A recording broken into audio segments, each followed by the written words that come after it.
Hello guys, magandang buhay. Ayan, maglilinis tayo ng kuko guys kahit na bukas ay piyesta na. Kasi kailangan natin ng kumayod. Kasi nga hindi naman tayo mayaman para magpahinga na lang. Ayan guys, bago ko in-upload to, pinag-isipan ko muna kung mahaba ba yung oras niya or anong gagawin ko, kung i-edit ko pa ba. Kasi iniisip ko baka hindi nila panoorin sobrang haba. Pero sa isip ko guys, ayan, bahala na sila kung panoorin ba nila o hindi. Sabagay, may mga ano naman na tayo na followers naman tayo na nagtsatsaga sa ating mga videos at ayan, salamat sa kanila. At may iba naman na nakakurious sa ating mga videos kung ano ba ang nangyayari sa ating mga videos. Kaya ayan, pinapanood din nila hanggang matapos. Ayan na nga guys, nagpalinis ng kuko si customer kasi nga bukas maganganak siya ng binyag. Kaya dapat daw malinis yung kanyang kuko. At dahil nga piyesta bukas, ayan, pagod ang mga manicurista ngayon. Sabagay, madalang lang yung busy-busy ang mga manicurista. Ano lang, season by season lang. Kung may piyesta, may birthday, may kasal, may binyag, ganyan lang. May Pasko, New Year, ganyan. Busy yung mga manicurista pag ganong season guys. Ayan nga guys, natapos na natin siyang tanggalin ng dry skin at ng konting ingrown at ayan, nail file na natin siya para hindi magaspang yung kuko at saka para pantay-pantay. Pagkatapos nga natin siyang i-nail file, ayan, lalagyan na siya natin ng Mertilet. Ayan, nilalagyan ko na siya ng Mertilet. Yung iba naman ayaw sa Mertilet na super orange na orange. Yung iba gusto lang na parang medyo maputla. Yung iba naman gusto nila napaka red ng ano nila, Mertilet, para daw halata na nagpalinis sila ng kuko. At ayan, tinatanggal ko nga yung dumi sa singit-singit. At ayan, tapos na guys. At ang ginawa ko, yung isang kuko na naman ang nililinis ko.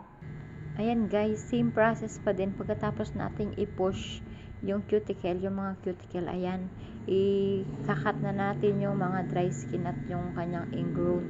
Ayan, medyo ma-dry skin ang ating customer guys. At ayan, sinishape ko nga pala ang kanyang mga kuko para magandang tingnan. At ayan guys, tingnan nyo naman.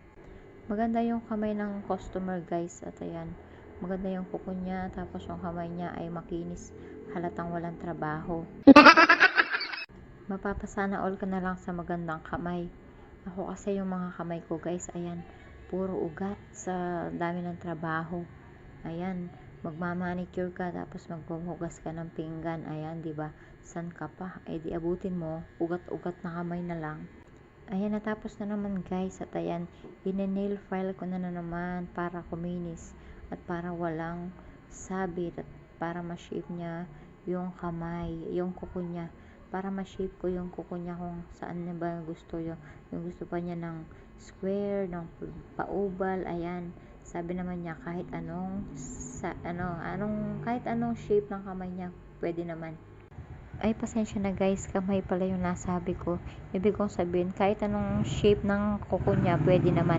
At ayan, nilalagyan ko na nga pala ng Mertilet ang kanyang mga kuko. Ayan, napaka pula ng Mertilet ko guys. At ang ganda sa kamay, yung iba ayaw talaga. Ayan, tinatanggalan ko nga pala ng dumi sa kanyang kuko. Ayan, tingnan nyo naman ang haba ng kuko, ang ganda ng kamay. Tingnan nyo naman yung akin, ang daming ugat.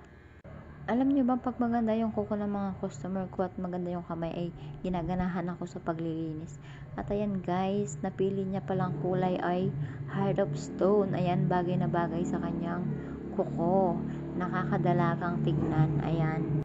Alam nyo ba yung mga suki kong dalaga guys, ayan, yung gusto nila mga color ay mga pastel color. Ayan, yung mga chocolate brown, ganyan, Tahiti brown, pastel, ayan, ganyang kulay yung gusto nila kasi nakakaputi ng kamay. Ayan, tingnan nyo naman guys, oh, diba, ang ganda ng kanyang kamay, lalo na yung kinyotex ko na siya, ang gandang tingnan. Ako kasi guys, never ako nagpahaba ng kuko kasi pag umahaba na yung kuko ko, para ako nangangati. Hindi ko matiis at puputol-putulin ko pa yung aking mga kuko.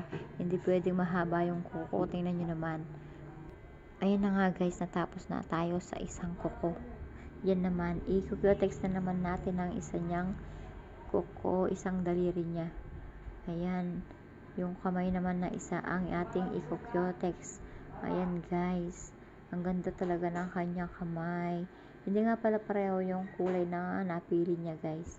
Sa paa, gusto niya kulay touch of tan. Ayan, bagay naman yung kulay na touch of tan sa kanyang paa. At ayan guys, malapit na nga tayo matapos. Ayan, last na lang yung i-cutex natin at i-second coating pa natin yan guys. Ayan, para magandang tingnan at parang medyo makapal pero hindi naman siya mababakbak kaagad. Ayan guys, ang ganda ng kinalabasan ng mga kuko niya.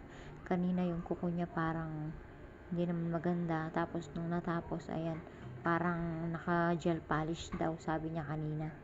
Ayan guys, nilalagyan ko na pala ng colorless ang kanyang mga kuko para naman maging shiny ang mga cutex niya. Ayan, yung colorless kasi guys parang pampashiny ng kulay ng kuko. At ayan, lalong kikintab ang mga kuko niya na kulay heart of stone. At ayan guys, dyan na lang ang aking video. At ayan na nga pala ang kanyang magagandang kuko.